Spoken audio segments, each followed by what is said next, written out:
There, almost. There we are recording. Hey, we're talking about unique, distinct, different. Like, what is that? We talk about that all the time around strategy, that our best scale-ups do something really different and different in a way that stands out and is relevant in the minds of your core customer, of the person you ideally want to work with, that company, that individual. So that's the topic of our show today. How do we get into that? We're talking to a real master who's done a lot of really compelling work in this. And what's the science behind it? All that more coming right up. Everybody, my name is Bill Gallagher, scaling coach and host of this fine Scaling Up Business podcast. Our show comes to you every week. It's one of my true joys and pleasures is to record these great conversations with business leaders, authors, gurus, CEOs, experts in the world of scaling, growing your company. We've got over 550 shows now in our back catalog, along with monthly workshops, coaching programs, all that kind of thing to help grow and scale your company. We work with many companies every year. In one of our programs, we hope that we could work with you. Find all that and more at scalingcoach.com.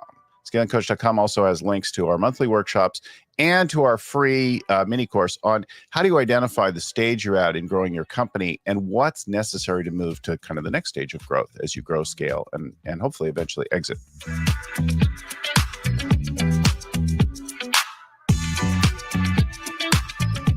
All right, listen, I'm joined now by Leslie Zane. She's up in Armonk, New York today. She's an award-winning speaker. She's the author of a new book, The Power of Instinct, The New Rules for Persuasion in Business and Life.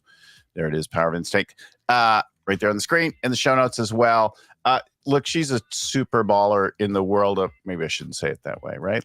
But she's awesome in the world of this area of marketing.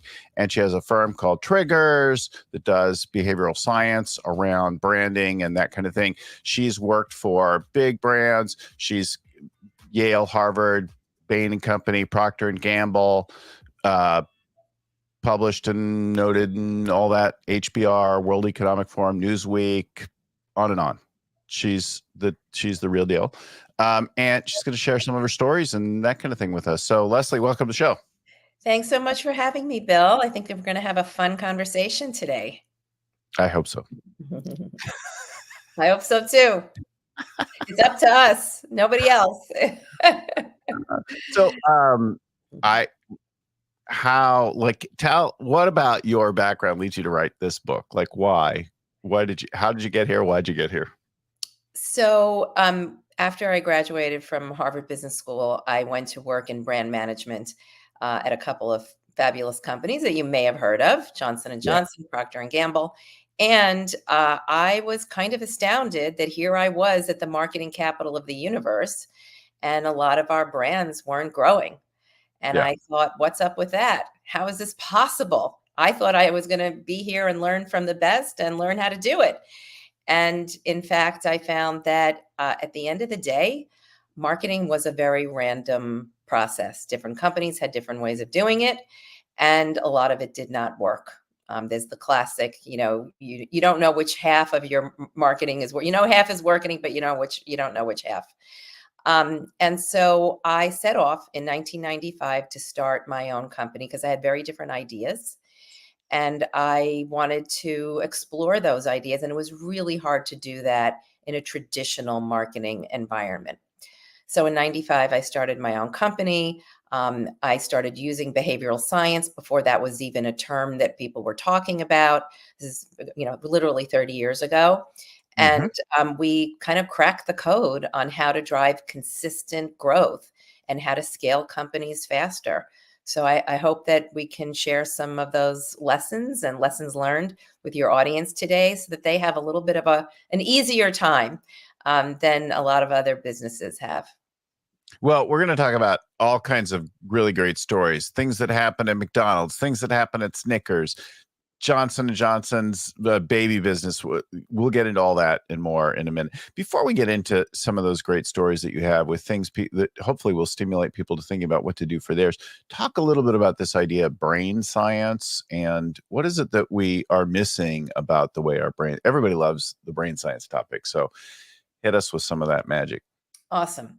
So today, traditional marketers still try to persuade the conscious mind to do what they want it to do. And it doesn't work very well. And it doesn't work for two reasons. One, the conscious mind is resistant to change. It sees you Yeah. coming. It knows what you're trying to do. And it says, I don't think so. I don't think I'm going to do what you're telling me to do.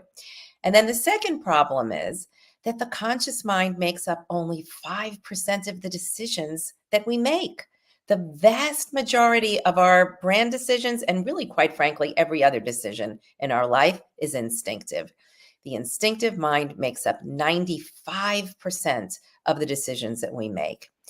And we're just not even focused there. So, like, think about it, ladies and gentlemen. We are spending 100% of our time, resources, and energy on only 5% of the decisions people make.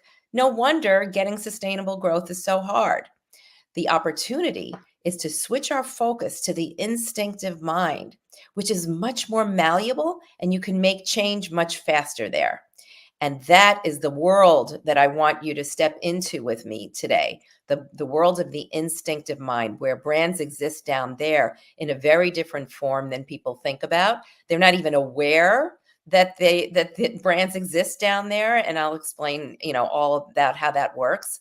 But that is really the huge opportunity to gain the instinct advantage. So when I hear that, I mean, other topic speakers, things come to mind. For sure, we've talked a lot about Simon Sinek's Start With Why, and this idea of sort of a pre-conscious emotional center that's driving decision and action. We're thinking about what I feel about something before I start to organize my thoughts around what that feeling is, how it exists, what it means to me, like that. Is that, are we talking about the same thing there? We're talking about something similar but different. Okay. So start with why, and I'm a huge fan of Simon Sinek. I think he made some wonderful strides for the industry. The problem is it's not all about your why. A brand actually, it needs to be comprised of many things, many associations, and your why, your purpose is really only one of them.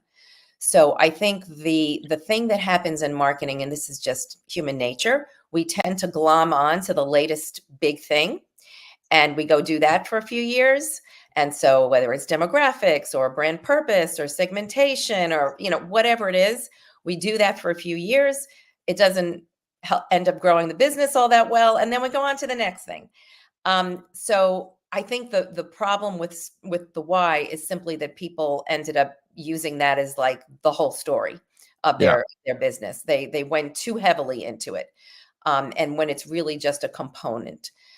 So let's talk about what is a brand. I think that's going to be super helpful to just anchor everybody in.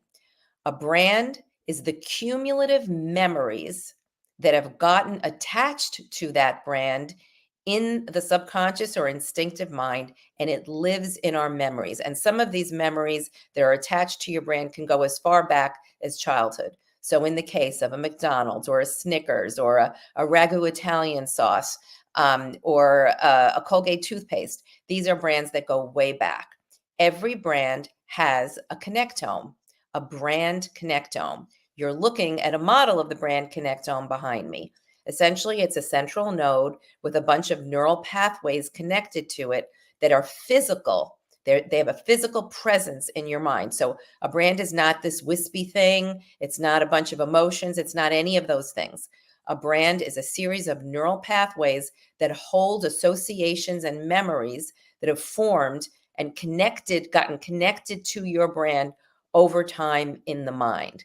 Every brand has one. And there's certain rules that I'm going to share with you about how you make that brand connectome grow as fast as possible so that your brand becomes the instinctive go-to choice. The brand connectome is the command control center telling you what to do. You walk into the supermarket, you go to buy sneakers online. I don't care where this happens, but you are not choosing your brands. Your brand connectome is dictating what you choose, and that's the feeling that you're talking about. So when you say there's an instinct, you're 100% right. But the instinct isn't driven by emotion. The instinct is driven by this brand connectome that exists in people's unconscious minds, in their memories. When I hear you say that, I'm like, okay, what does that actually mean? I feel like, so I have a bunch of memories, experiences, impressions around a particular brand, some super conscious, some not, and I'm left with feelings good or bad about them. And then I've got sort of a sum or collected thing, like this one's good, this one fits me, this one's good, but doesn't fit me. This one is not me, definitely not me. This one is downright evil. Like, 100%. That's that, and what it's made up of is all of these connections. So think of each one of those branches as a mhm, connection to you in your life, which could be anything. It could be a nostalgic connection. It could be a way that you think about its homecoming. expertise. It could be an influence, a role model, somebody in your life who used that brand. It could be a friend. It could be like all of the connections that you have to this brand holistically. That is how the brand exists in your mind. And basically, there are three rules for building brands in the mind. They need to be large. So you need to have a large physical footprint. This is like a game of Monopoly. Whoever owns the most physical real estate in the mind wins. It's literally just about more connections versus fewer. Yeah. Two, two, you need to be distinctive. And that doesn't mean every branch needs to be distinctive or the whole thing needs to be distinctive. You just need to have some distinctive elements, because we'll talk about that as you mentioned before, that distinctiveness is different from uniqueness. We'll talk about what that is. And then the third thing is that you need to have a higher ratio of positive to negative associations, because negative associations hold back growth. If people have negative associations in their mind about your brand, then it's going to be really hard to get them to come over. Even if you spent $100 million in advertising, right? They have those negative associations become barriers, implicit barriers. So we're deep into concepts and things now. I think it'd be useful to step back and like bring it to life a little bit. You in preparing the show, you shared a bunch of stories with us, and it seems like maybe the first one or the experience for you was when you happened upon the breakthrough with the Johnson's baby business and the imagery there. Talk about that, maybe. Yeah. So I was a young marketer, just starting out. I was working on the Johnson's baby business, and the Johnson's baby business was not doing very well. They were losing share to private label and men and baby magic. And at the time, they still only had blonde, blue-eyed moms and babies in the traditional Madonna and child pose in all of their Hmm. advertising, and was pretty much wallpaper. Hmm. But I had noticed that dads, this is now early 90s, dads were getting more involved in caregiving. They were changing diapers, they were taking their kids to soccer games. And when a dad walked down the street pushing a baby carriage, moms' heads would turn. And so this was my moment. I put on my skirt suit, my pussy bow blouse, my highest pair of high heels. This was the working woman uniform of the 90s. And I marched into my boss's office and I said, I know how we're going to turn around the Johnson's baby business. Let's put the first father in a Johnson's baby shampoo commercial. And he said, you're crazy. It's moms, not dads, that are buying these products still today. And there's no research to support anything that you're saying. But I kept on advocating because I am a little bit crazy. And that year came my performance review. Yeah. And I remember it to this day. Leslie is too passionate about putting fathers in advertising, and this is an executional concern, not a strategic one. This was like a knife in my heart, because I had been told that strategy was my superpower at Bain and P&G. Hmm. But I kept on advocating because I just really felt I was right. And I think Hmm. they finally gave in out of sheer exhaustion. And they put the first father in a Johnson's baby shampoo commercial. And guess what happened? It was the highest scoring commercial in the company's history, not just Johnson's baby's history, but corporate Johnson and Johnson history. And products started flying off the shelves. And why this was meaningful is because I had found my first trigger. I Mm. had found the unlock to that other 95%, the unconscious mind, the instinctive mind. Here was something dad with baby operated as a cognitive shortcut, standing in as a shortcut for all these positive things, progressive company, dad's giving mom a break, dad taking care of baby. It's a visual contrast. There's between the strong male body and the innocent little fragile baby. Like there were just all of these positive associations that came from this, that the company wasn't tracking because they don't look at that kind of research. They don't look at those kinds of nuances. And I realized at that moment that I had found the unlock between the instinctive mind of your target audience and revenue growth. And in that 1 second, that became like the name of my company, Triggers Brand Consulting, and it's what I've based my entire career on. I think there's something really useful here. So we talk a lot about differentiation, about standing out, about picking a niche, about like that kind of thing. And the whole world of being different, the way you run your people and your team and your company, your culture and like that. But there's different in a positive way. And then there's different just to be different or annoying.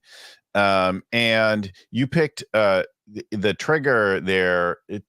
It's all positive, right? And so it's different. Yes, now we stand out, but you could stand out and put the baby in harm's way and people would freak out, like it would be repellent, right? Like well, what you're talking about is so important. So you really nailed it. What we did was we took mom and baby and yeah, we made a creative twist on the yeah, familiar. yeah. That is what this is all about. If you just did another mom and baby, your wallpaper, there's no distinction. Nobody notices. Nobody cares. You did something different, but different in a positive, appealing way. And you went with your instinct. Like I keep noticing that women notice when men hold a baby, and we know now, like it's sexy when a strong man holds a baby, and it can be 100%. tender as well as strong. Like that contrast is cool. And in imagery. But you didn't look like a crazy looking guy and hold a baby. No, I actually have the ad from 1993, which is kind of cool. Yeah. But the point is that we took something that was highly familiar, parent and child, mother and Right. child, right? That's Right. highly familiar. We put a creative twist on it that nobody had done before, making it distinctive to our brand. And I think that that's a difference that's worth spending a moment on. I am suggesting that we eliminate the word uniqueness from the language of marketing. Yeah. Because it causes people to pursue things that are not fruitful, that are too foreign, and the human mind rejects the foreign and it connects with the familiar. I mean, literally, we are hardwired to connect with the familiar and reject things that are different. So what you want to do is ride the existing neural pathways of something, and we call it sort of anchor and twist. Take something that's familiar, put a distinctive twist on it, and make it your own, but do it off of something that people already know. Otherwise, you're just it's friction. Yeah. So to underscore that, let's not put the baby in a bulldozer. Let's put the baby in the other parent's arms, right? Like, so it's different. It gets attention. So we'll talk a little bit more about uniqueness versus distinction. I think when I think about some of the like fashion has thrown some really jarring images at us. And sometimes we're like, yes, it gets our attention, but we're also really off put by it. Yeah, we may not want to wear that bizarre looking part of that brand because it's like, ooh, that's not me. Like that's I think that's exactly right. So think about the pandemic. When it was the pandemic, when we went to the store, we did not reach for the brands that we didn't know, right? Those were all the ones that were left on the shelves, if you recall. All the brands that were gone were the legacy brands with the big names that made us feel comfortable and made us feel secure. So in general, we are hardwired. Toilet paper and That will take it. That would take anything. Anything. Yeah, you'll take anything. But in every other category, it was the familiar brands that made us feel so comfortable and secure because we were, Mhm. afraid for our lives. Our survival instincts kicked in. And I would say in general that it's really a good rule of thumb. So the old rule you can think of is uniqueness is key to successful marketing. So I say let's throw out that old rule because that's a rule that was geared for the conscious mind. But now that we know that it's the instinctive mind that calls the shots, the new rule is familiarity is more powerful than uniqueness, and distinctiveness is best of all. Because So distinctiveness allows you to ride the existing neural pathways that exist in the mind and co-opt them for your brand to make them distinctive. And that's the path of least resistance instead of the path of greatest resistance. so the words unique and distinct, you're saying unique is not the way to go, distinct is. Those words feel really similar to me. Let Unique me is I'm like the only one, distinct is I'm part of but different. Yeah, That's I right. think that's a good way to say it. I mean, I can give you another example. Please. Let's take a snow-capped mountain in the bottled water category. I will Okay. tell you that when I worked on this, on the bottled water category about 15 years ago, and I told them that the snow-capped mountain was really important, I was and this was not the marketers who told me this, it was some designer that on the side, who basically said, "Leslie, that's a cliche. The snow-capped mountain is a cliche." Mhm. And she was, casting aspersions at my recommendation. And Mhm. I said, "Okay, you can call it whatever you want, but think about all of the associations that consumers have with the snow-capped mountain. I mean, you can do it with me right here. We can play the game with the audience. Pure, pristine, just call them out. Cold, fresh, water from the glaciers, like all of these positive associations come to mind. Those are baked into our minds already, attached to the snow-capped mountain from our education, from society, from our culture. And so that is something that is familiar. Yeah. But you could call it generic because there's lots of snow-capped mountains. But what Aquafina bottled water did is it took that snow-capped mountain and it rendered it in an abstract design with a primary peak and a secondary peak and a little orange sunrise behind it. And now suddenly it's distinctive to them. So now they're riding the existing neural pathways of all the wonderful associations we have with snow-capped mountains, but they're making it distinctive to their brand. Now they have a distinctive brand asset, or better yet, a distinctive brand trigger because it's packed with meaning. See, when you do your branding, you don't want it to just be pretty labels or colors. Like that doesn't have enough meaning. You want it to actually have a message. You want it to be packed with positive associations. So the snow-capped mountain on the Aquafina bottled water is not only a distinctive brand asset, it's a distinctive brand trigger because all those positive associations, pure, pristine, untouched by human hands, water from the glaciers, the highest level of purity, all of that is now coming together with my brand. It's going to be conferred upon my brand, and my brand is going to be elevated as a result of that. Does that make Hmm. sense? That's Yeah, distinctiveness versus uniqueness. yeah.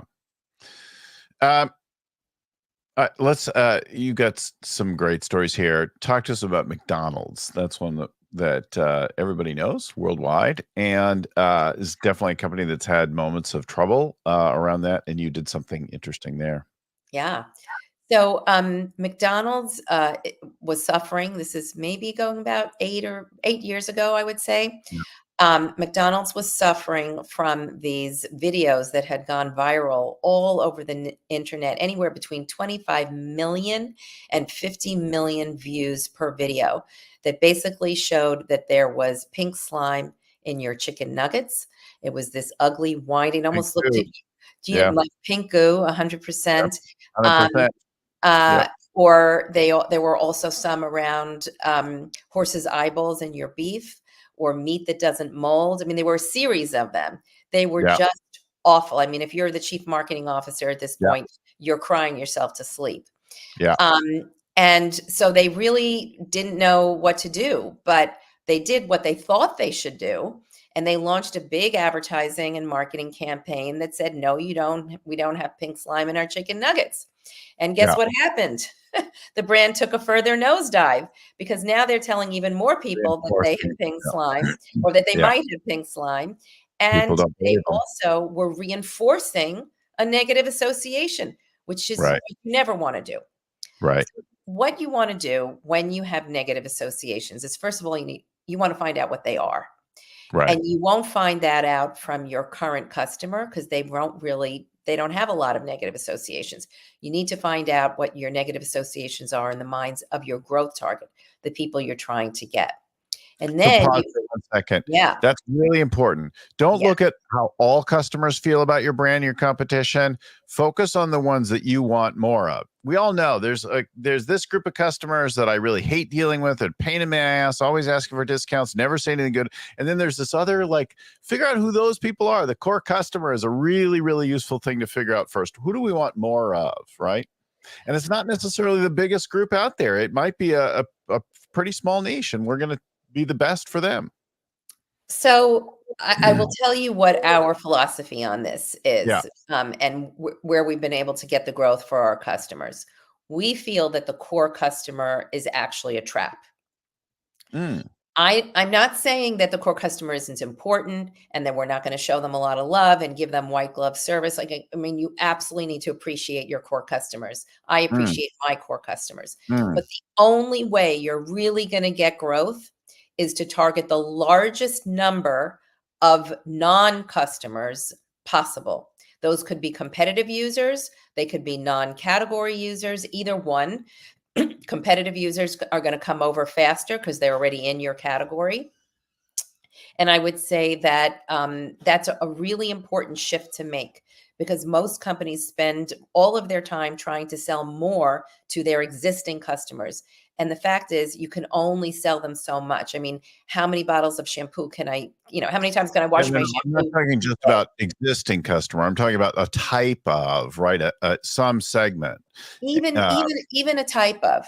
I'm Yeah. not trying to match the profile of my current customer. I am trying to cast the widest net among the growth target. Growth target being the way we think about it is there's the people I have and the people that I don't.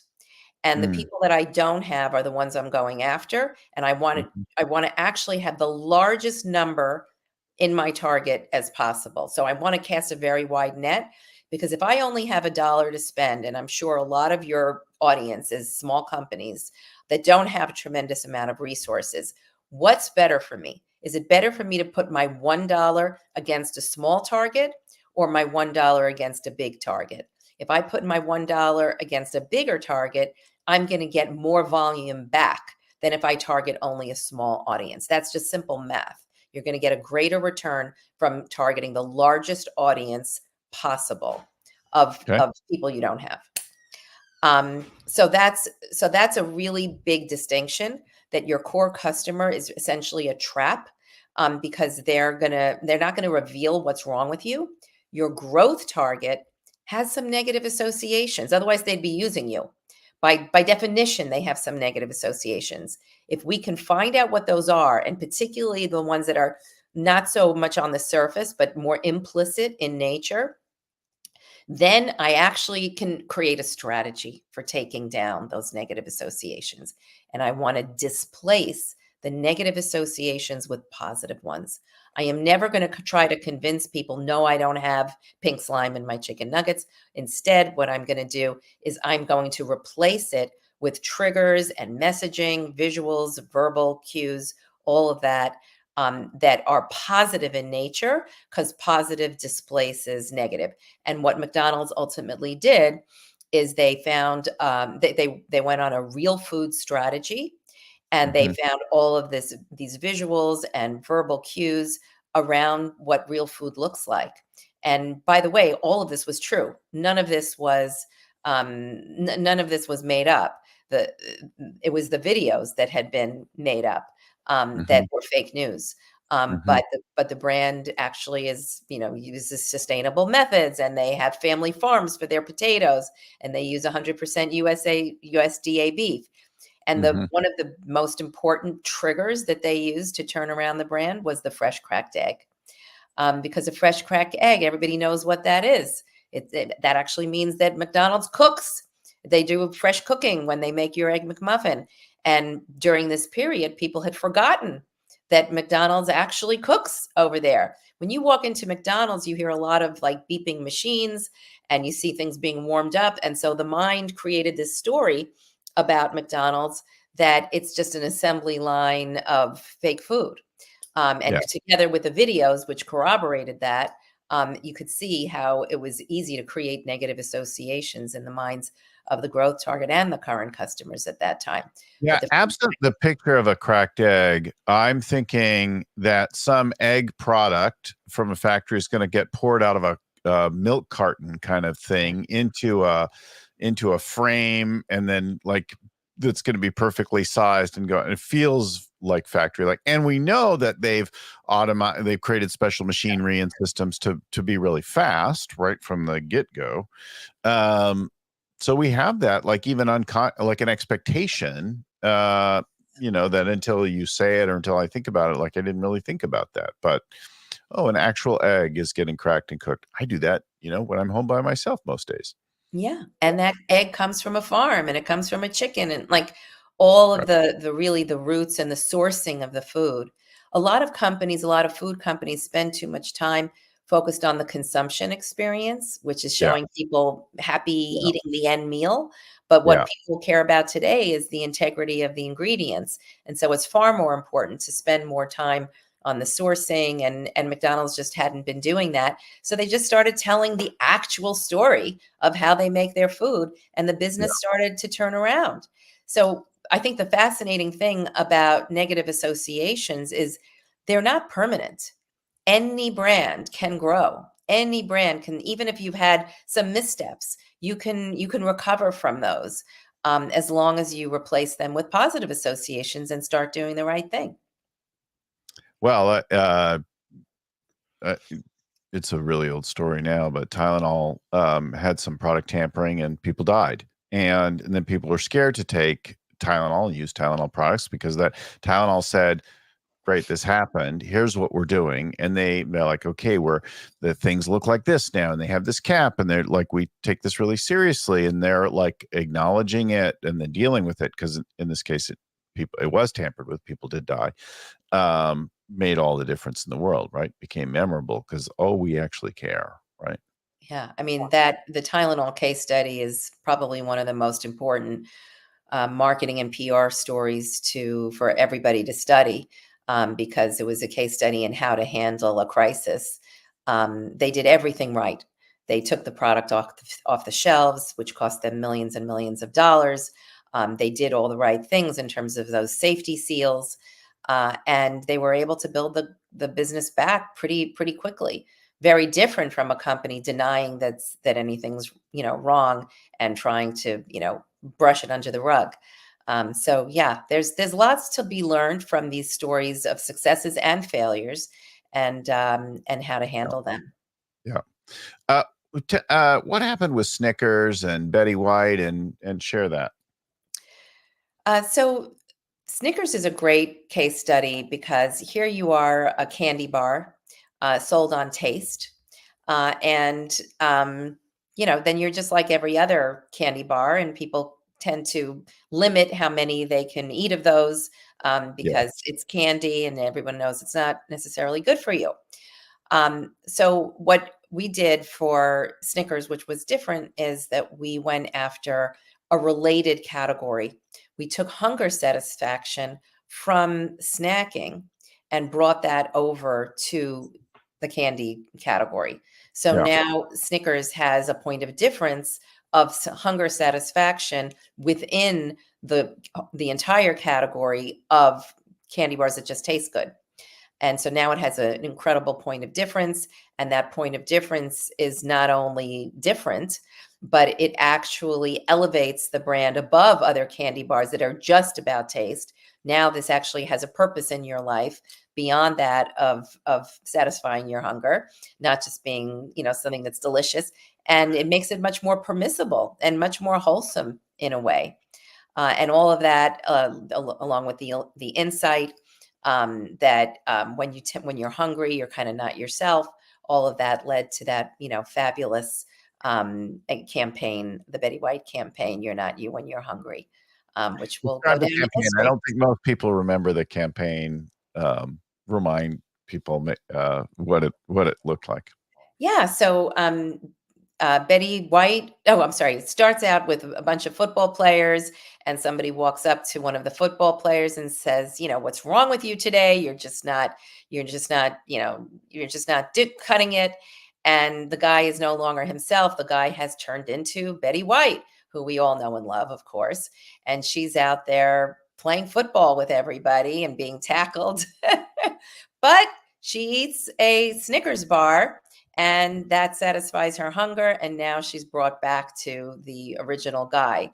So through this visual transformation of this guy turning into I Betty did White and know. then back again, they dramatize what Yeah, hunger yeah, satisfaction, yeah, what hunger can look like, and yeah. the problem, and then they also visualize the solution of eating the candy bar and now getting your energy back and being able to perform in the football game. But it was a fabulous way to dimensionalize the whole thing, and it was funny. And Betty White was unexpected, and like, who Yeah. doesn't love Betty White? So So you're speaking to I'm guessing the audience is fairly male for this, and the message was fairly male. Like it's get this candy bar when you're really hangry, and change your thing. And with the nuts in it and the complexity and the sugar, like it would address that, right? So you're speaking, but then instead of turning them into a more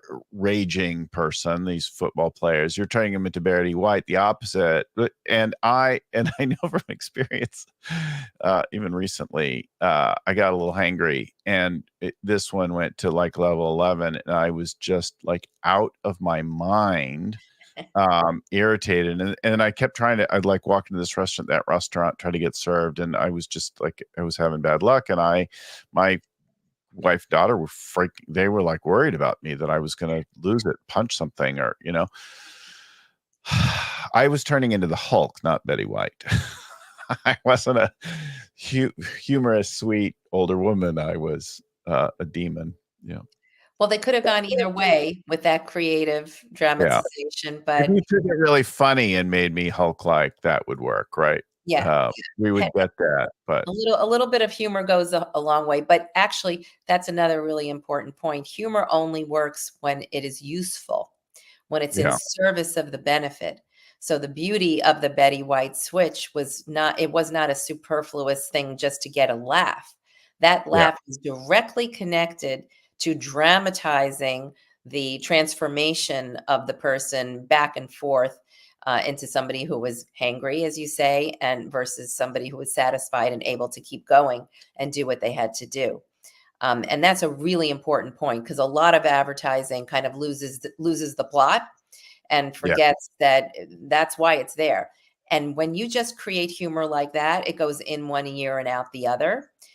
When it's not connected to the benefit that you're trying to portray. So that's really something that's very important to keep in mind. Don't use emotion just for the sake of using emotion. Make sure it's in service of the thing you're trying to communicate. yeah. That's the difference between good marketing and stand-up comedy, right? Like, if I'm just trying to make you laugh, that's one thing. If I actually want you to have a positive association with my brand, that's a whole different kind of thing. Well How, put.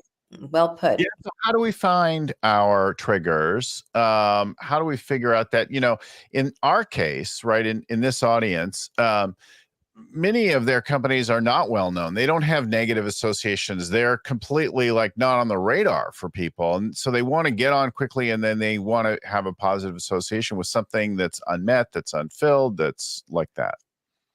So, I mean, what I would suggest in that case is that you really spend some time thinking about your visual cues. Because if again, you don't have a big budget, Visual cues go a long way to creating salience. Those are the things, assets stick. Even words, they're unless you have a really pithy, clever handle or phrase, which you should try to create. Mhm. Um, the visual cues are really what stick the most in people's Mhm. memory. Mhm. Our Mhm. memories imprint those things very Mhm. quickly, and they're Mhm. stored in our mind, connected to our brand. So I would spend a lot of time trying to figure out what is not just what your snow-capped mountain, but what are several different visual cues that you could use to kind of flesh out your brand. Maybe there's a visual cue for your process.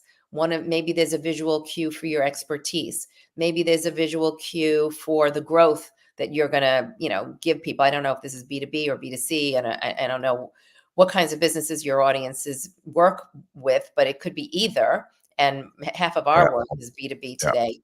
Yeah. Um, but it works for everything because Right. everybody makes decisions on instinct. I don't care if you're in an RFP process or if you're, selling Pepsi versus Coke. It's all the same. Human beings make decisions on instinct. It's cool. The book, The Power of Instinct, The New Rules of Persuasion in Business and Life. There it is on the screen in the show notes. You can find it on Amazon right now. And that's the place to go. Leslie Zane, thank you so much for joining us for the conversation today. Thank you so much for having me, Bill. This is super fun. Lots Sharing of some great of your story. questions. Thanks again to our my friend and mentor Vern Harnish, who created the whole scaling up framework that we use with our clients, customers. Over 550 episodes in this whole back catalog of ideas, thoughts, things around scaling, growing your company. You'll find all that at scalingcoach.com. Join us for one of our next workshops. We do a workshop every month to help you shift your mindset and figure out what are the right tools to use. And then we got a free course that you could do at your own pace on what are the distinct stages of growth of a company, where are you at, and what are the critical, repeatable, like always moves that you have to do to go from one to the next stage. That's there at scalingcoach.com. So scalingcoach.com. Thanks again to the folks at Storyon who helped get our show produced, ready, in and out each week. And Seth, Cameron, Tom, Christelle, all of those guys.